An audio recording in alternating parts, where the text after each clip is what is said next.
आज मैं काम में बहुत व्यस्त थी। मैंने सोचा आज आरुष के आने से पहले जल्दी से काम खत्म कर दूंगी, क्योंकि एक हफ्ते से मैं आरुष से बात करना चाह रही थी। लेकिन या तो वह बहुत बिजी होते या मैं बिजी होती। और आरुष को जब से मैंने बताया कि मैं माँ बनने वाली हूँ, तब से उन्होंने मुझसे बातचीत बिल्कुल ही बंद कर दी। मुझे लगता कि वह मुझसे नाराज है। जब शाम में ऑफिस से घर वापस आते तो जल्दी से सो जाते हैं, और जब मैं कमरे में जाती तो वह सोए हुए मिलते हैं।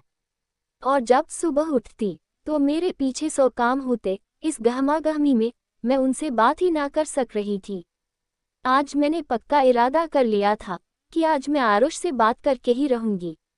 मैं जब अपनी नंद की फरमाइश पर पालक पनीर बना रही थी, तब अचानक आरुष आ गए।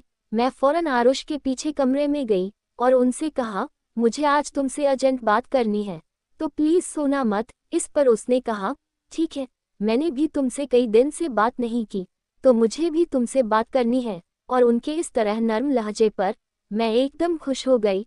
फौरन अपने किचन में आकर काम समेटने लगी।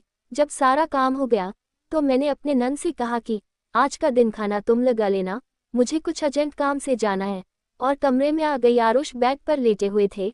मैं बेड पर बैठ गई और आरुष ने मुझसे कहा, कहो तो क्या बात करनी थी। मैंने कहा, आरुष तुम बहुत बदले हुए लग रहे हो, तुम मुझसे सही से बात भी नहीं करते। जब से मैंने तुम्हें अपनी प्रेगनेंसी का बताई, तुमने मुझ पर ध्यान देना भी बंद कर दिया है। तब आरुष सीधा होकर बैठ गए और मुझसे कहने लगे, मुझे भी तुमसे बहुत जरूरी बात करनी थी, लेकिन मैं परेशान था कि तुमसे बात कैसे करूं। तब उन्होंने मुझसे कहा, माहिरा मुझे यह बच्चा नहीं चाहिए, तुम यह बच्चा गिरा दो। उस पर मैं आरुष को आंखें फाड़ कर देखने लगी। मैं बहुत ज्यादा परेशान हो गई। मैंने आरुष से पूछा, आखिर हमारी पहली औलाद है, तुम ऐसा क्यों चाहते हो। आरुष ने मुझसे कहा कि मुझसे ज्यादा सवाल ना करो, मैं कह रहा हूँ बच्चा गिरा दो। तब मैंने उस बच्चे के लिए स्टैंड लेना मुनासिब समझा और आरुष से कहा, मुझे यह बच्चा चाहिए और मैं इसे पैदा करूंगी। तब आरुष बहुत जोर से चीखे, मेरे ऊपर हाथ उठाएं, मुझे मारने के लिए, लेकिन मारे बगैर गुस्से से चले गए। मैं समझ गई कि आरुष को बहुत ज्यादा गुस्सा आ गया है। अभी मेरी नंद आरोही कमरे में आई और मुझसे कहने लगी, भैया गुस्से में घर छोड़कर जा रहे हैं। ऐसी क्या बात है। वह कह रहे थे, अपनी भाभी से कह देना, या तो वह बच्चा रखी या फिर मुझसे रिश्ता, और आगे जो भी होने वाला है उन सब की जिम्मेदार वह खुद होंगी। मैंने आरोही को सब बता दिया। अब वो ऐसे खामोश हो गई जैसे वह ये सब पहले से जानती थी, और मुझसे कहकर गई कि भाभी भैया जो कह रहे हैं आपको उनकी बात मान लेनी चाहिए। अब मैं आरोही को बहुत बेचैन निगाहों से देखने लगी और कहा, तुम भी अपने भाई की तरह बेहिस निकली। और आरोही मेरे कमरे से चली गई। तब मैं बहुत रोने लगी और अपनी जिंदगी को याद करने लगी। मैंने सोचा कि मैं अपने घर वापस चली जाऊंगी, क्योंकि अब आरुष घर में तो रहेंगे नहीं, और इस टेंशन में मैं कैसे रह सकती हूँ। फिर मैंने सोचा घर जाकर कोई काम की बात नहीं, मेरे पिताजी मुझे उल्टे पैर वापस कर देंगे, क्योंकि पिताजी ने कभी मुझे अपनी औलाद माना ही नहीं। मुझे तो यह भी नहीं पता कि मेरे माँ बाप कौन है। जब मैं बहुत छोटी थी तब एक बस का एक्सीडेंट हो गया था। उस वक्त मेरी माँ वहाँ से गुजरी और उसने मुझे देखा। मैं बहुत रो रही थी। तब मेरी माँ ने मुझे गोद में उठा लिया और जल्दी से अपने सीने से लगा लिया। तब मैं फौरन खामोश हो गई। मुझे माँ की ममता महसूस हुई। मेरी माँ ने मुझे रास्ते से उठाकर अपने घर ले आई। मेरे पिताजी इस बात से खुश नहीं हुए। उन्होंने माँ से कहा कि यह बच्ची मेरे घर में नहीं रहेंगी। उस पर माँ ने पिताजी से कहा, 10 साल हो गए हैं अपनी शादी को, अभी तक कोई औलाद ना हुई। मुझे यह बच्ची रोड पर मिली और मेरे लिए किसी वरदान से कम नहीं है। मैं इसे माँ की ममता देना चाहती हूँ। पिताजी ने कहा, अगर तुम्हें यह बच्ची रखना है तो मुझे छोड़कर जाना होगा। इस पर मेरी माँ राजी हो गई। जब पिताजी ने यह देखा इस बच्ची के साथ मेरी बीवी मुझे छोड़कर जा रही है, तो पिताजी नर्म पड़ गए और उन्होंने माँ से कहा, ठीक है, यह बच्ची रखो, लेकिन मेरा इसमें कोई वास्ता नहीं रहेगा। और माँ खुश हो गई। फिर माँ मेरी परवरिश करने लगी। पिताजी ने कभी मुझे मुड़कर नहीं देखा और न ही कभी मेरे सर पर हाथ रखा। इस तरह मैं जवान हो गई। तब माँ ने उनसे कहा कि अब बेटी की शादी करना है। तब पिताजी ने कहा, तुम इन सब से मुझे दूर ही रखो, तुम्हें जो करना है उसके साथ करो। तब माँ ने मेरे लिए एक अच्छा सा रिश्ता देखा और मेरी शादी कर दी। मेरे ससुराल में मेरे पति आरुष, मेरी नंद आरोही थी। मेरे सास ससुर नहीं थे। यह सब सोचते सोचते मेरी आंख लग गई, मुझे पता ही ना चला। जब दूसरे दिन मैं उठी तो बहुत थकी थकी लग रही थी।